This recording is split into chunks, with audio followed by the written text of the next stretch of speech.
In our headlines on this Thursday, January 15th, here in South Korea, Trade Minister Yohan-gu extends his stay in the U.S. following the Trump administration's announcement of a 25% tariff on, quote, certain advanced computing chips. Meanwhile, the Bank of Korea decides to hold its benchmark interest rate steady at 2.5% for the fifth session in a row, taking into account the weak South Korean currency. And the National Assembly's first plenary session for this year comes to a halt amid a filibuster launched by the main opposition People Power Party as the ruling Democratic Party pushes to advance a sweeping second special prosecutor bill. We start with news of a decision to delay his return home from the U.S. by Trade Minister Yohan-gu amid concerns over the broader implications of a recently announced 25% U.S. tariff on certain chips. Our Park Chun-han explains. South Korea's Trade Minister Yohan-gu decided to extend his stay in Washington amid concerns over U.S. tariffs on semiconductors.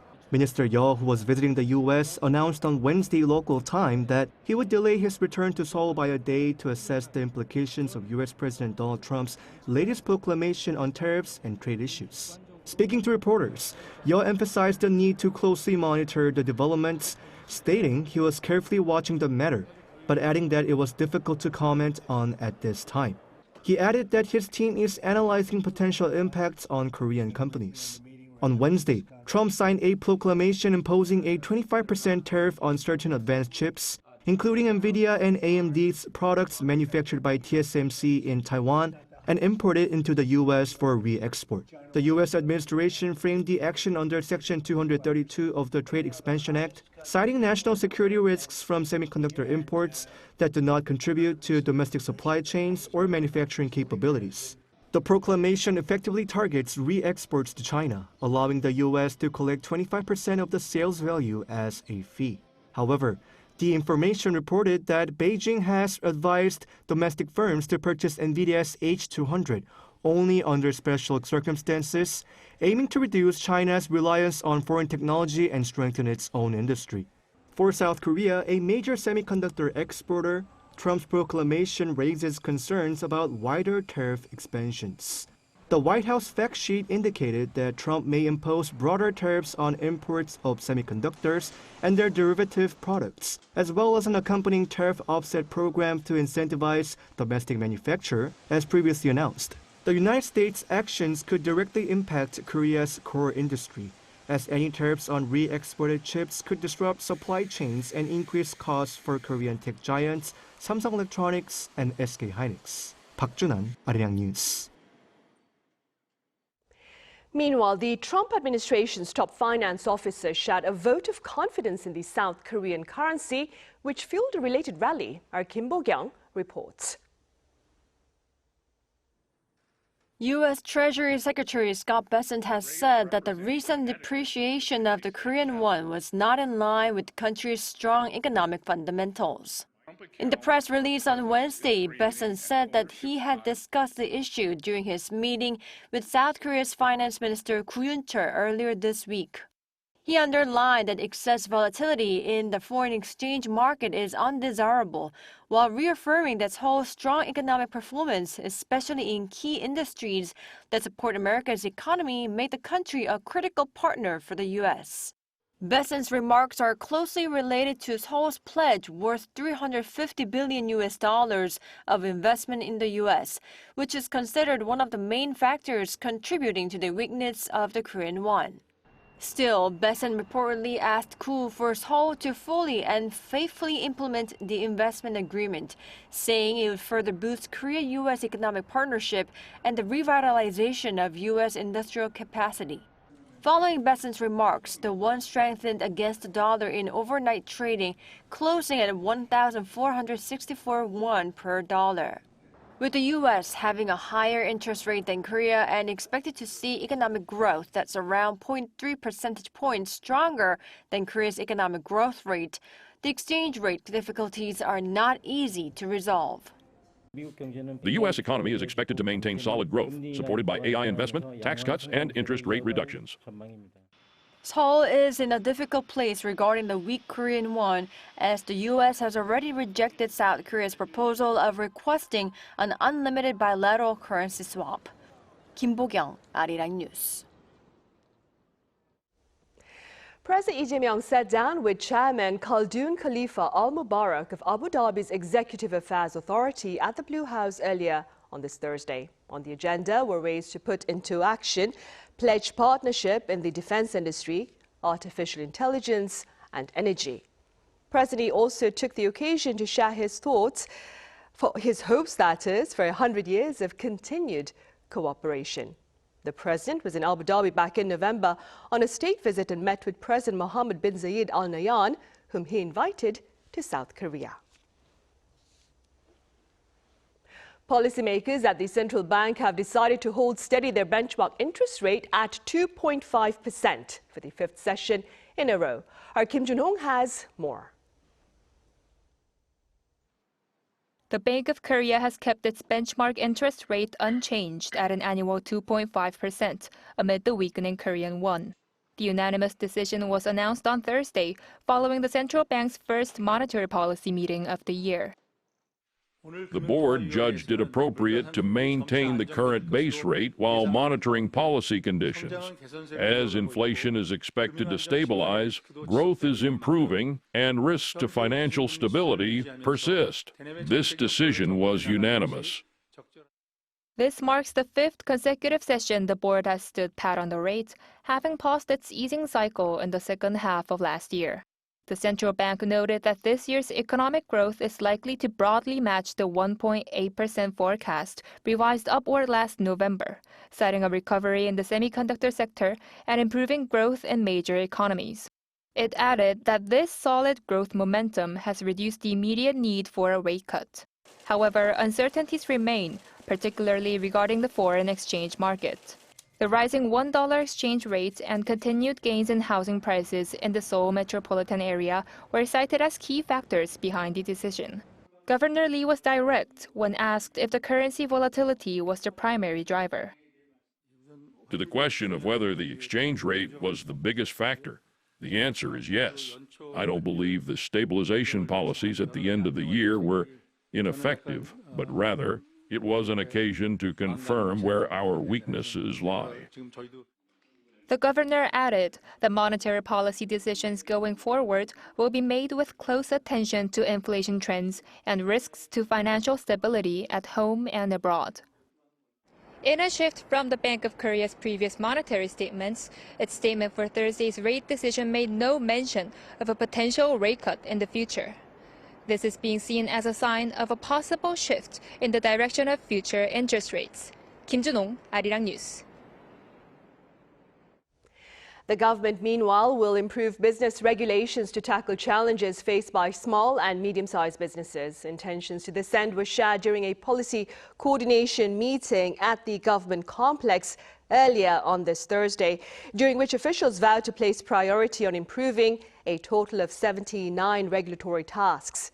Prime Minister Kim Min-seok said the move seeks to align regulations with the reality on the ground. He also said the government will reform 67 government certification systems to ease the burden on businesses.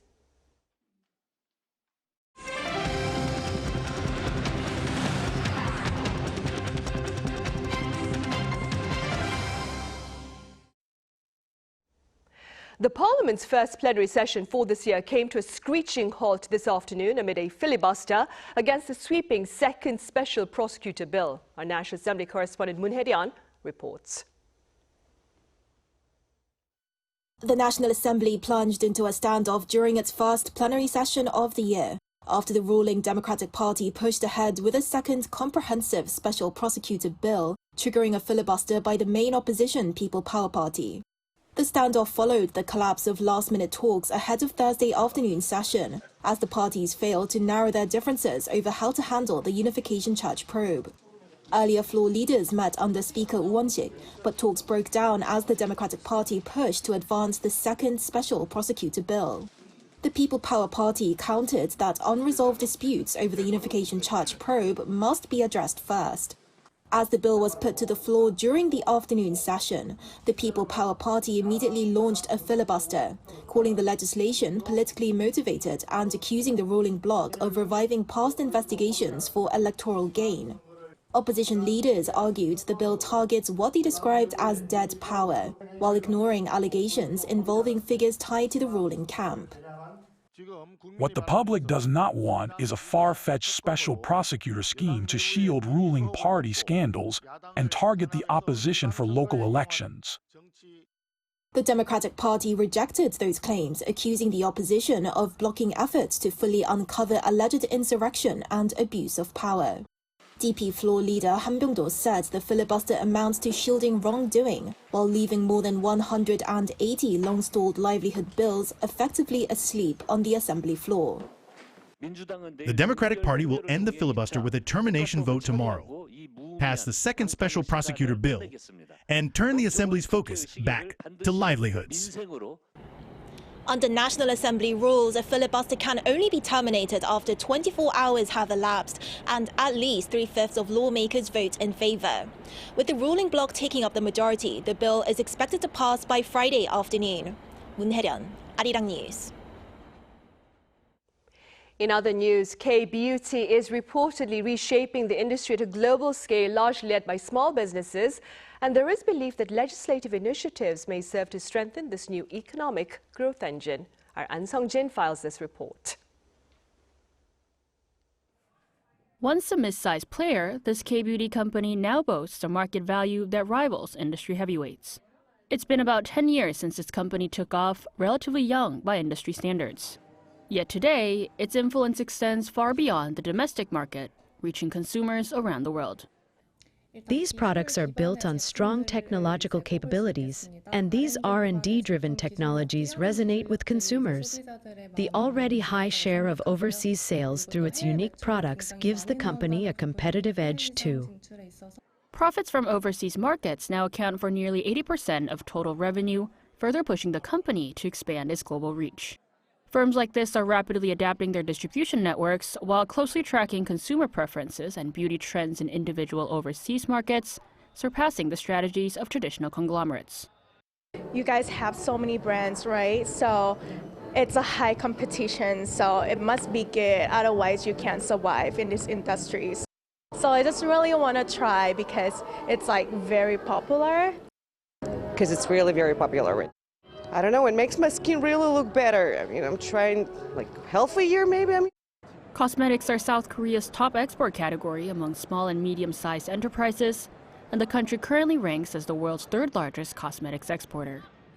Powered by cutting-edge technology and price competitiveness, South Korea's cosmetics industry is expanding globally. In 2025, cosmetics exports topped $100 billion, setting a new record high. The Lee Jae-myung administration has also acknowledged the need to further foster and support the cosmetics industry as part of its national policy agenda. While most existing laws focus on regulatory oversight, this lawmaker proposed legislation to expand investment in R&D and exports across the Korean cosmetics sector. K-beauty is already globally recognized, but the industry itself is largely made up of small and medium-sized companies. The bill is designed to support the entire cosmetics value chain, from research and development to manufacturing, production, distribution, and sales, covering every stage of the industry. Through broader government initiatives like this legislation, officials expect stronger global competitiveness, increased exports, and a more innovative future for South Korea's cosmetics industry. An Sung-jin, Arirang News. Well, South Korea's advances in technology ranging from humanoid robots to beauty solutions based on AI received rave reviews at this year's Global Tech Show, raising much anticipation about their future applications. Our correspondent Kim Do-yeon reports. The lights have dimmed at the Las Vegas Convention Center, but the buzz from CES 2026 is still resonating. While subject to final audits, so far the known attendance this year surged to over 148,000, with more than 55,000 international visitors. Physical AI was the Defining trend for this year, technology that doesn't just process data, but physically interacts with us.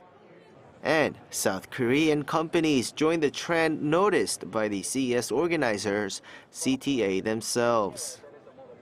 Humanoids had quite a big year with Hyundai showcasing their Atlas humanoid robot. We saw the K-Humanoid Alliance from Korea bring together a variety of different startups that are working in the humanoid space to really showcase how robotics are getting to this point where they're able to complement human labor and activity, because it's about coexisting with humanity and rather than displacing.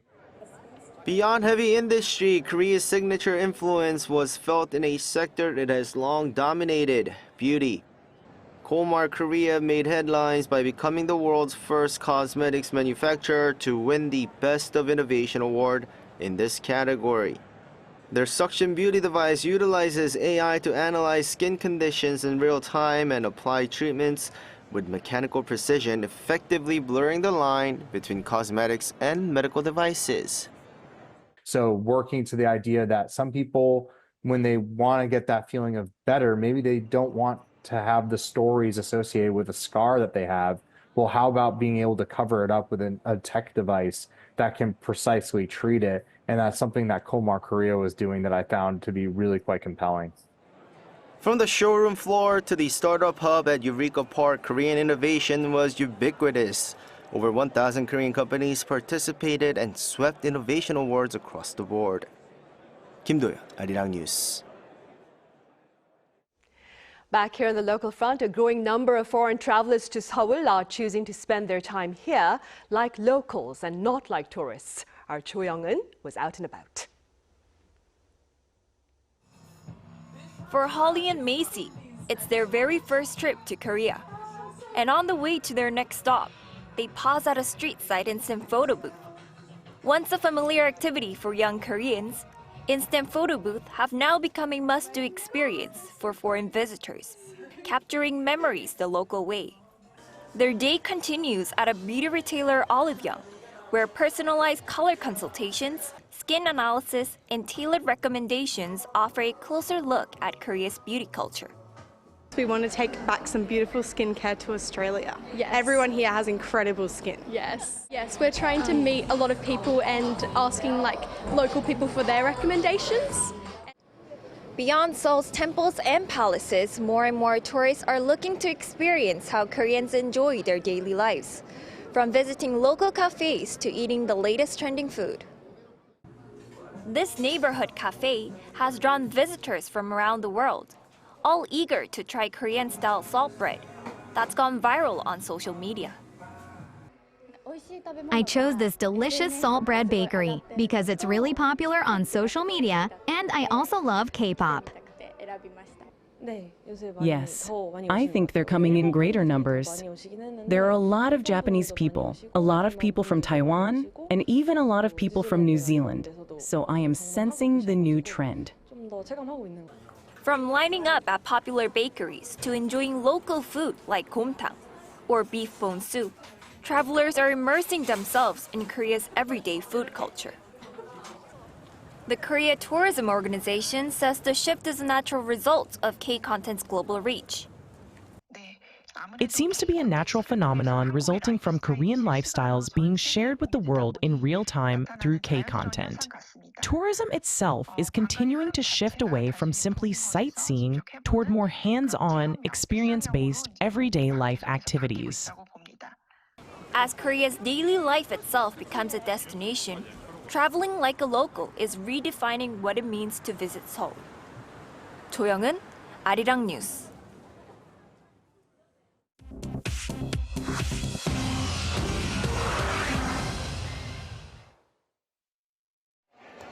This is The World Now, bringing you everything you need to know from around the globe. In Iran, authorities have temporarily closed most of the country's airspace on Wednesday, signaling heightened security concerns as a deadly crackdown on nationwide protests continue. A notice posted on the Federal Aviation Administration website said Iran barred all flights except approved international arrivals and departures starting at 5:15 p.m. Eastern Time, with the restriction set to last at least until 7:30 p.m. and possibly longer. Meanwhile, the U.S.-based human rights activist news agency reports that at least 2,500 demonstrators have been killed over the past 17 days of unrest. The group said more than 18,000 people have been detained. It is relying on activist networks inside Iran for those figures, as independent verification remains impossible due to a nationwide internet blackout. Iran's judiciary has publicly called for rapid trials and possible executions of those arrested, warning of swift punishment to deter further protests. Against that backdrop, President Donald Trump said he had been told the executions would stop, though he said he would need to confirm this. The United States will halt immigrant visa processing for citizens of 75 countries over concerns that applicants could rely on public assistance after entry. The U.S. State Department on Wednesday ordered consular officers worldwide to suspend immigrant visa applications starting January 21st, although a full list of countries has yet to be released. The move follows a broader order issued in November, tightening public charge rules, and builds on immigration and travel restrictions covering nearly 40 countries, including Brazil, Iran, Russia, and Somalia. The suspension does not apply to non-immigrant visas, such as tourist or business travel, but a separate directive instructed embassies to screen many temporary visa applicants for potential public benefits use, placing the burden of proof on applicants. In northeastern Thailand, at least 32 people were killed on Wednesday when a construction crane collapsed onto a moving passenger train. According to officials in Nakhon Ratchasima province, 64 people were injured, some critically, and 3 passengers are reportedly missing. The train and its 171 passengers were traveling from Bangkok to Ubon Ratchathani when the crane fell from an elevated section under construction and derailed several carriages. Authorities have launched an investigation and ordered work to be suspended at the site, part of a high-speed rail project intended to link Thailand with neighboring countries. A Chinese safety app, bluntly named Are You Dead?, has surged in popularity as millions of people living alone shared it online. The app prompts users to check in regularly and automatically alerts a designated emergency contact if no response is recorded for consecutive days. Developers announced Tuesday that the spike in downloads forced them to introduce a subscription fee to cover operating costs. The company also announced it will rebrand the app globally as China sees a sharp rise in one-person households, estimated at above 200 million. Chu Ji-hyun, Arirang News.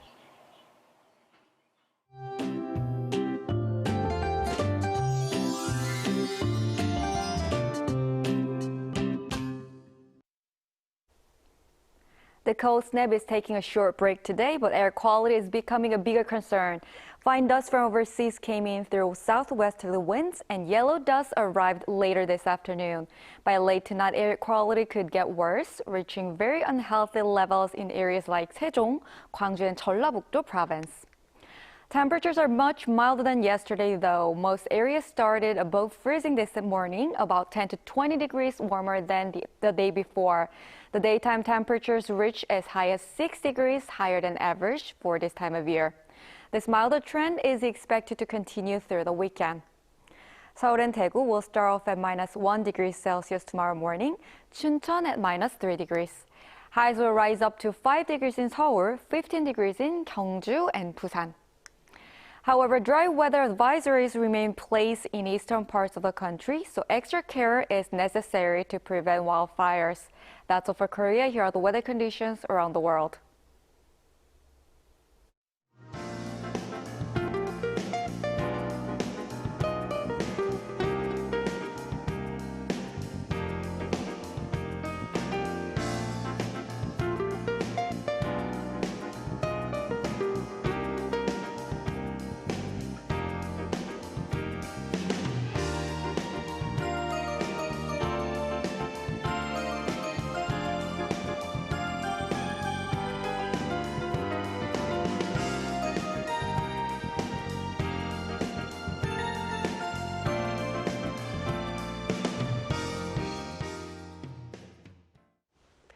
Those are the headlines at this hour here in South Korea. As always, thank you for watching.